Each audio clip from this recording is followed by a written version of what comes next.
एक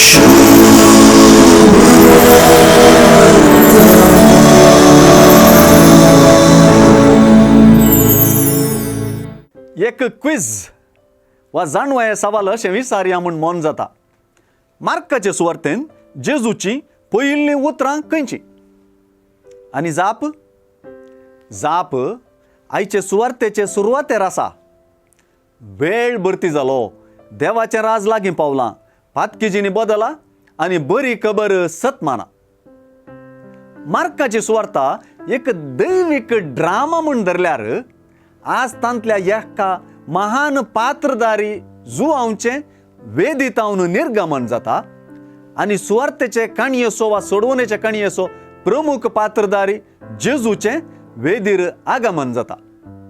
जुआंवचें बंधन जाताना जेजूच्या मिसावाचें चालन जाता. जेजून सुवार्तेंत उलयलेलीं ही सुरवेलीं उतरां भोव गुंडायेचीं. बरी खबर वा सुवार्तेचो सारांश ही उतरां स्पश्ट करतात. हींच ती उतरां. वेळ भरती जालो, देवाचें राज लागीं पावलां, पातकिजींनी बदला आनी बरी खबर सतमाना. हांतलें हर एक उतर आपल्या पुताक मनशा चरित्रेंत धाडपांत देवाचें तें निर्धारीत मेट हांगासर आपुरबायेन व्यक्त जाता. जेजूचे परगटणेंत वेळ भरती जावपाक दिल्लो वस्तू ताचे मुखान त्रस्त जाल्ल्या उगडापणाक आनी साल्वासावांक शीद लागू जाता.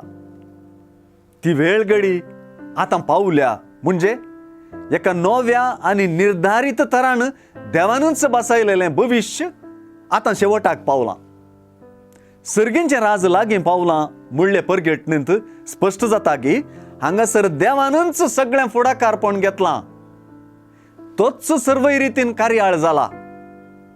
तें राज देवाचें तें आतां मनशा सोडवणे खातीर मनशा चरित्रेक वेंगता. मनशाच्या पातकेपणाचेर तें खेरीत रितीन परिणाम घालतलें आनी बचावी हाडटलें. जेजूच्या त्या पयल्या शिसांनी ताका दिल्ली ती तत्क्षण प्रतिक्रिया ह्या सर्गी राजाक सहजल्ली आमच्या हर एकल्याच्या अणुकरणाकी फावत आसली.